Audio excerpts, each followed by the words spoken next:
Hey everyone, welcome back to the channel. If you can remember, last week we were in the town of Talkeetna. As we left Talkeetna, we traveled southeast. Our sights were set on the Independence Mine Historical Park. To reach the mine, we took Hatcher Pass. Hatcher Pass is a mountain pass through the southwest part of the Talkeetna Mountains. It is named for Robert Hatcher, a prospector and miner from the area. Hatcher Pass is 3,886 feet at its summit.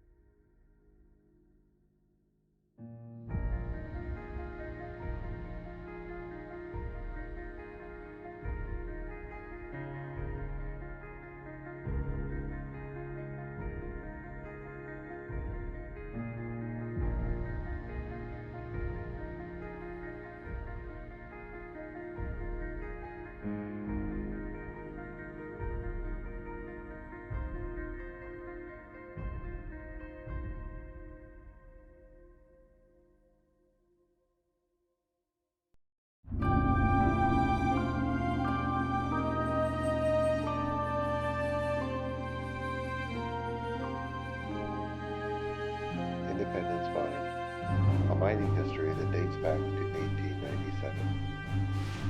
This hard rock gold mine was the second largest in the state and is now registered under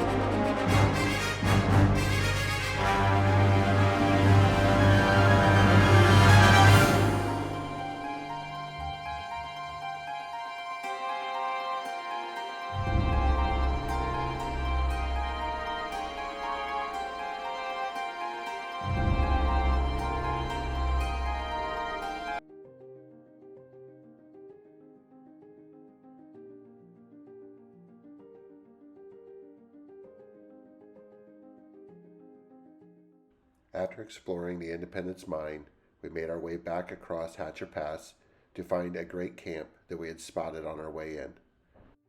We made a simple meal of some soup and grilled cheese, did a little dishes, and then enjoyed the campfire right into the evening.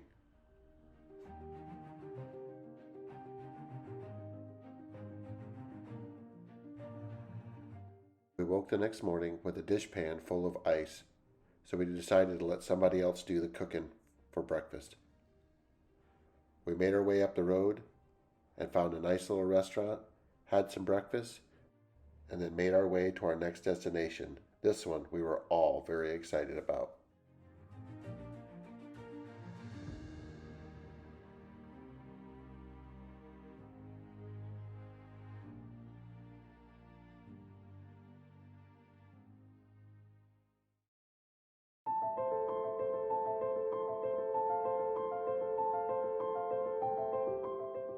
Dog sledding has been a form of transportation for hundreds of years. The use of dogs to pull a sleigh through the snow and ice is a tradition here in Alaska. So welcome to the 17th Dog Kennels.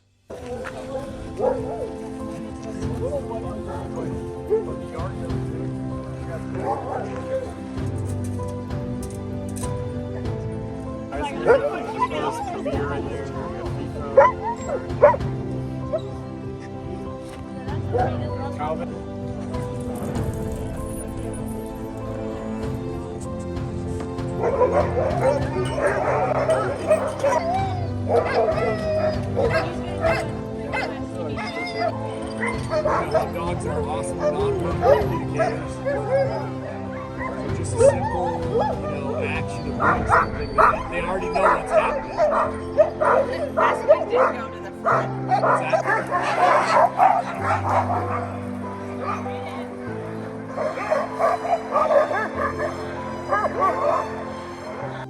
Matthew Failer is the founder of 17th Dog Kennel and a native to Mansfield, Ohio.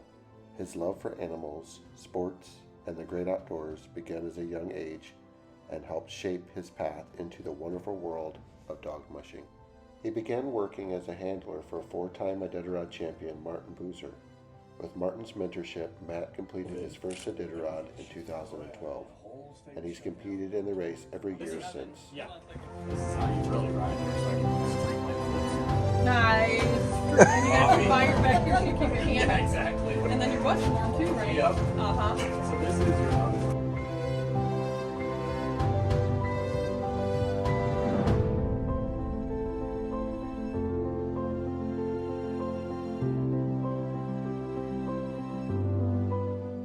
This was probably one of the most amazing experiences that we had on our trip to Alaska.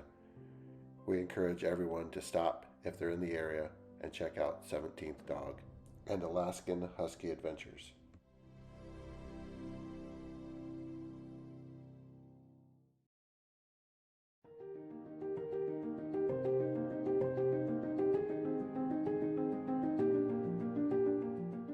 After our amazing experience at the dog kennels, we began our drive south with our sights set on the Kenai Peninsula and more specific, Homer, Alaska.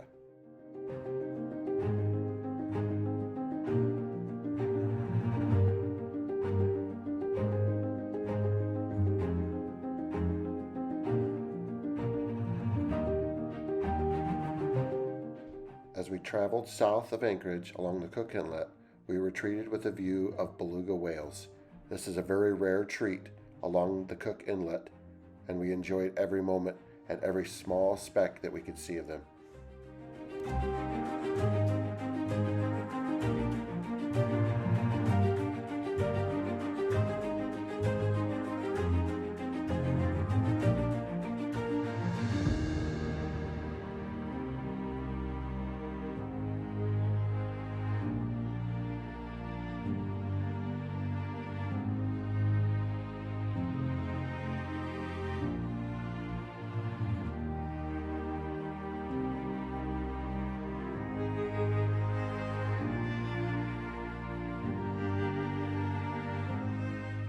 We stopped in the town of Kenai to get a little something to eat before we made camp.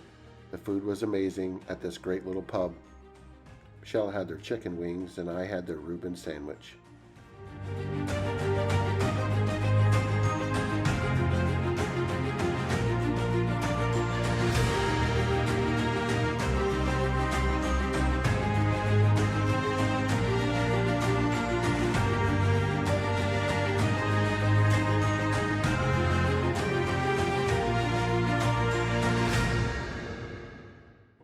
After a bit more travel south, we finally landed at Anchor Point, the most westerly point that you can travel in North America via highway.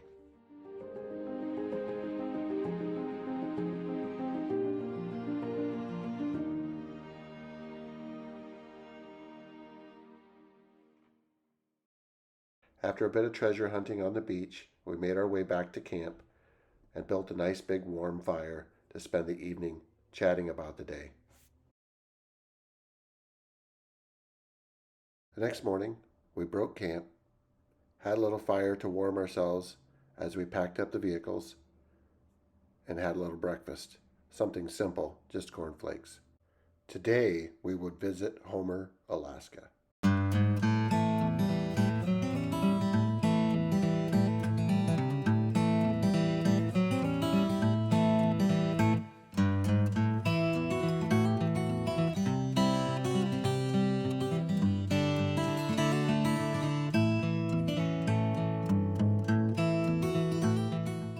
Homer, Alaska, nestled along the breathtaking shores of Kitchamack Bay, is the halibut fishing capital of the world. A focal point is the Homer Spit, a long strip of land with shops, art galleries, seafood restaurants, and beaches. We certainly enjoyed checking out this harbor town with all of its amazing shops and museums, and the harbor where all the boats would come in. Definitely a must visit.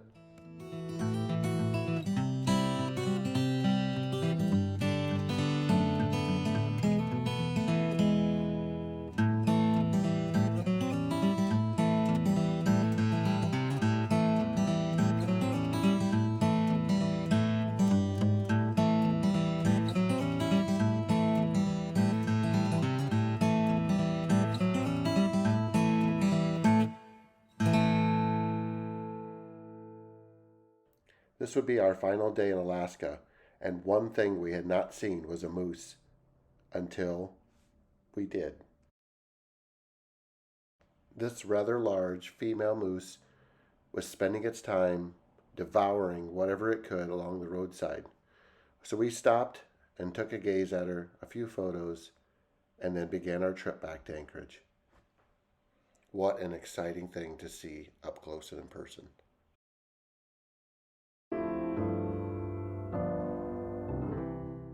Thanks for watching our Alaskan series. If I could say anything, Alaska exceeded our expectations. But I have to say, unless you have good people to do adventures with, it really isn't as enjoyable as you might think. Thanks to Bill and Deb from Cottywampo for going along with us, and of course, our brother-in-law and sister-in-law who always are up for an adventure. See y'all next time.